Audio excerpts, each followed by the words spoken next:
Welcome to today's Fednobabble. Let's jump into the TSP changes for 2022. This is Fednobabble, where Kevin and Cassie make federal retirement benefits understandable for humans like you. These two don't hold back as they answer questions from the Fed Pilot workshops and webinars or from questions submitted by you at fednobabble.com. All right, Cassie. So today we are not talking about questions or answering questions that came from the workshops. Today we're talking No, we are not. real specific, like things happening right now with benefits, and Yes, specifically the TSP. They're making some changes. they are making some serious changes here coming up very quickly. And I think it's important for people to know what's going on, what's to be expected. I'm sure it can be overwhelming and confusing getting the notices from TSP. I know they're sending them out because I'm getting some feedback from folks right now that they've been receiving emails from the TSP and just talking on, they're going to be rolling stuff out. So we've got the mutual fund window that is going to be opening up a big transition for the TSP that because there a lot has gone on in the background to make that happen. And so they've gotten a new administrator to help with the workload and all that for the employees, so that way they can make sure that the servicing and all of that is still there. Um, but in that's pretty much just like reformatting the whole TSP Right. for Right. employees. I mean, wow. Yeah. It really what it is the administrative, the company who did the administrative piece, that they contracted to do the administrative piece. The contract was up. They got a new contract, new company comes in and is reformatting everything. It's still the TSP, but now there's a new look, there's a new feel, there's a new way of interacting, there's a whole new everything. And I'm going to assume that it's better. Well, I think they hope that it's better. Whether or not it's actually better, I guess that's still to be determined Yeah. as things roll out and We're going to hope. as they get their act together, if you will. But federal Because federal employees are used to this though. I mean, really, hey, a new contractor came in, they're doing it differently, and whether it's a system or a process or something, that's it's basically the same thing as that. to a certain degree, because changing contractor or something within their job is obviously that just happens. That's the nature of certain places with certain agencies, right? However, you are talking about changing a benefit, Everything. and it is not just, oh, like, okay, let's update the system. Like, we dealt with that, right? TSP went to change its whole system and um, format and everything else. Gosh, what, a year ago, 2 years ago, whatever. They've already done that. So to have another change so recent compared to how quickly the government changes, Yeah. I Yeah. think that's where it's going to be a lot. Well, and we're not talking about a new site either. We're talking about a whole new fund. I mean, the core funds will not change, but they are adding to what, 5,000 different new investment type funds. Yeah. I mean, that's great news because people will have that opportunity and option. Um, but they didn't even start small. Right, They're right. just Right. kind of letting the floodgates open on that From one. 0 to 60 and boom, right there. I mean, really, Yeah. everyone's used to 5 funds, G, F, C, S, and I, and you figured those out. And now you've got 5,000. Mind blown. I mean, I'm going to be truthful about this. I got to say that most federal employees struggle with the five. Well, it's not just the five. Yes, there are the five core funds, but then we have the L funds And the L funds, that's on correct, which top of is that just a mix of the because five, anyways. But you're right. Yeah. they are a mix of the five and they're supposed to be helping employees, but employees still don't really understand how those are supposed to operate. Some do, Mm-hmm. um, but there's still some confusion on what the L funds are doing. And my question, which I haven't seen anything with the information and all of that, is are these mutual funds going to be integrated with the L funds? Sure. Right. Um, I mean, if they're I didn't supposed to even be think about targeting, that. yeah, they're supposed to be targeting a specific retirement date and optimizing somebody's, growth potential. Then you would think they would. But which of the I don't know. 5,000 are would they do? Yeah, it's so, and the thing is, okay, so I went out like you, and I went out and I looked at the communication that went from this group who's doing this to employees. And I looked at the emails, I looked at the pretty banners that were created for this and everything. And after I did that, I was on a webinar and I said, okay, we started talking about TSP. How many of you know about the changes coming up? A few did, but not Are many. you really? Really? I said, did you guys get the emails about this? Do you know about this? And they're like, I had a few say yes, but a number of them said no. I don't know. What is this? Wow. So, Well, okay. Back in, what was it, 2009 yep, or whatever, yep, when they started offering the Roth account,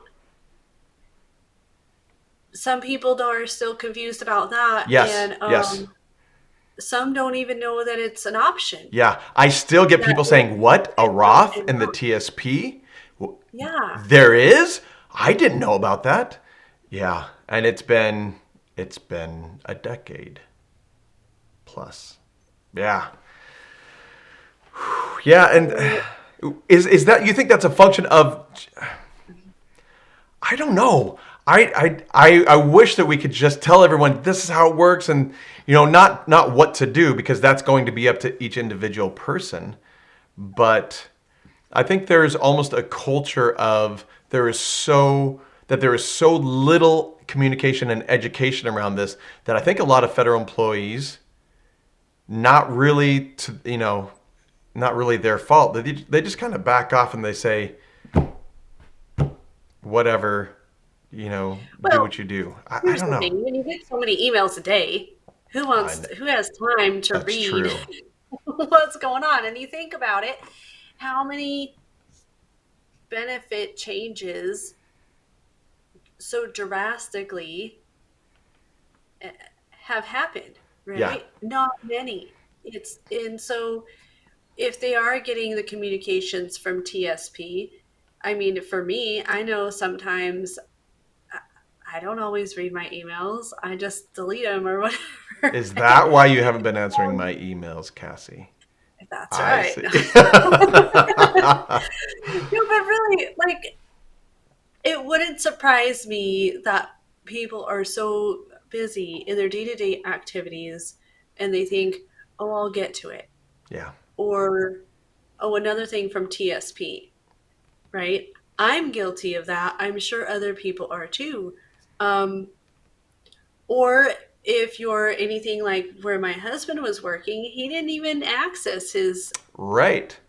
his work email because he was on the boats Yep. doing stuff, right? And so um, it depends on the job and what they're doing and all of that. But, I think with how big of a change this is, I hope people start buzzing about it a bit more. Yeah. Um, and that's the point of bringing this is opening that awareness to the employees to say, hey, look, this is a big deal because it is. There's going to be a lot of opportunity and things going on here, and there's um, blackout dates, and people aren't going to be able to access TSP for a while. There's going to be dates where applications are no longer going to be taken for a period of time. Um, so when somebody's trying to get into their account and they can't because it's during one of these transition dates, um, that's we want people to know that, hey, if you do need to make a change to something or you need to submit an application, whether it's via mail or whatever, you need to do that by this specific time because TSP is going to be pretty much shutting down while it's integrating all of these changes and making these changes on its website. And I think they actually might even be rolling out a completely, well, it'll still be tsp.gov, but to get to the account side of it, Hmm. it's going to be a completely different Yeah, with deal. yeah, with the password and everything like that as well. Yeah, different Yeah. mechanism there. So let's talk about some of the specifics, some of the dates, and some of the things that people need to be aware of. And how is this, and when is this, and what are the major things, Cassie, that they need to be aware of? So I think the first and foremost is April 29th, and that's like right around the corner. That's the last date that paper applications or paper forms can be turned in or mailed in to the TSP, whether it's loan application, withdrawal application, transfer application, whatever that paper change is, Mm-hmm. um, a beneficiary form, whatever, send it in by April 29th. Yeah, Um, that's now, because we're recording this on the 19th. That's 10 days yes, away, so it's now. 10 days. or Yes, or you can't do it for over a month after that. right. They're talking. We don't have a specific date Right. on when TSP is really going to be up and running. Um, so far, we have beginning of June, and that's so vague. And with so much of a transition, like what does that look like? The first week, the first 2 weeks? That's right. I think they say the first week, but I would anticipate there could be errors, with Yeah. a completely new system and doing all of these things. So, and with how big the TSP is, how many participants are in it, how much of all of this is going on, it's going to be a big transition for them to do. I wouldn't be surprised if there were delays or the possibility of delays um, in getting all of this accomplished. Because we know how well a lot of a lot of tech, websites, and once you roll it out and not having any problems or being delayed or whatever it is, it happens every now and then. So yeah, Yeah. yeah, just be looking for that just in case. So the next one is the 16th, May 16th, is the last day for online forms, whether it's access to forms, uploading forms, completing transactions, any of that. May 16th is the last day for all of that to happen. Good. Now, that's is are you talking about that is for submitting or for access to? That is for both Okay. access to forms, uploading documents, and completing transactions. Okay, May 16th. So I may have understood this incorrectly, and you can correct me in Mhm. this if so, but from what I understand, the forms that they have there, as in the or notices or the documents that they have there from the past, after May 16th, they're gone. Is that correct? Um, yeah, so that's I hold on, I want to say that that might be May 26th as far as access to statements. Okay. So I'm jumping ahead a little bit here then. Yeah. I think so. Hold on a sec. Let me. Okay. Yeah, because it sounds like any statements from the past, they're getting, well, I don't want to say getting rid of, they're just not transferring it over to the new system. So people won't have access to their old statements anymore, which, Right. depending on how much you're into the TSP and are watching it and trying to keep track, that may be kind of a big deal to go and get those forms before the 26th, we assume. Um, that might be in the summary of changes. Hold on a sec. Okay. Now we're talking about the basics, and in the next video, we're going to get into more particulars about the 5,000 funds and what we know, and fees, and what does it look like, and should you, of course we're not going to tell you whether you should or shouldn't, but we'll give you some ideas and thoughts so that you can make your own decision. Just some more information. Again, Cassie and I, we never will say you have to and you must and give advice on this, because that's not our role here. That's not, Right. we don't know your particular situation. We don't know if it would be good for you or not, because everyone is different. And I think that when we do the webinar, I think that kind of blows people away, that we just can't answer some of the questions that they ask us, because a lot of it is, well, it depends on who you are. And we still get questions even throughout the whole thing of, well, should I start putting more money into the Roth? And we're like, again, unless we know your full situation, then we can't say one way or the other. That would be irresponsible of us. And actually, we may be completely wrong and doing you a disservice by telling you the wrong thing, unless we know your situation. But after that, and that's why we do these reports, and where you can take a look at your full financial picture with the government and say, okay, here's my situation, and have one of our trusted advisors look at it all. And again, for no cost, no obligation, nothing like that, they can take a look at it and say, all right, here are some things, here are the options that you have, here's what would make sense, here's what doesn't make sense. And then you just get a bigger picture of the whole thing. So that's always I a will good thing. have to get back on the statements part of Okay. it. I'm not. I remember seeing something about that, Yeah. um, but I'm not able to find that right now. So I would say either way, go, if you need any of those statements, go get them now. I wouldn't delay. Just go get them right now.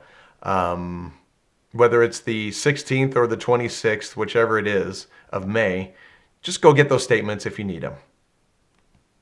Yeah, for sure. I mean, and they just came out with, or people should have access to their last quarterly statement.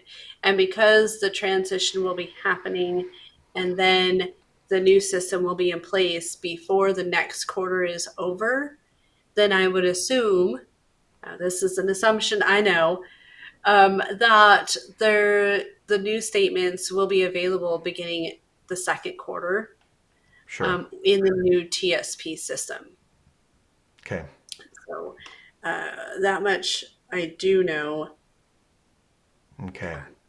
Sorry, I Okay. can't find that That's information. okay. But Any other dates that we need to be aware of?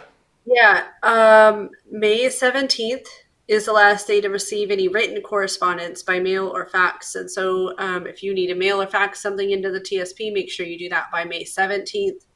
May 26th is the last day you can make investment transactions, whether that's interfund transfers or contribution allocations or what have you within the TSP, re-amortizing a loan or changing the loan payment amount that you are contributing to that balance. That's late last date that you can be doing something like that. It's also the last date that you can be making profile changes, whether that's changing your contact information, phone number, address, password, whatever. That's the last date that you'll be able to have access into the My Account in the old system, to be making those changes, and or also to call and speak to a representative with TSP. Okay. And then they're pretty much out of pocket for like a week or two. It's like a blackout. Because Like someone pulls the plug, yeah, and yep. whatever happens in the TSP happens in the TSP during that time. That's a little scary, to tell you the truth, if you think about it. It's very scary. I mean, especially with how things are going right now. Right. Okay. Well, okay. I got to put Well, I go there. yeah. So let me just throw this out. You and I had a discussion about this earlier with some advisors, and one of the things that we worried about is with the economy going, kind of fluttering down a little bit and doing some funky things right now, that people will see this blackout time as, oh my goodness, what if the economy goes during those 2 weeks? Do I take everything out and put it all in the G fund now? And oh boy. It will definitely be interesting to see or to hear about how employees are reacting to that. So, Yes. leave a comment. Hit the bell, subscribe, so that way you get more information on the next video about what that's going to look like as far as the mutual fund window. And we talk about prices and all that to check us out again. But keep posted on this, but definitely give us some feedback as well. Go to fednobabble.com. Leave comments, check us out, see if we can't help you get a benefit analysis going and at least see where you are.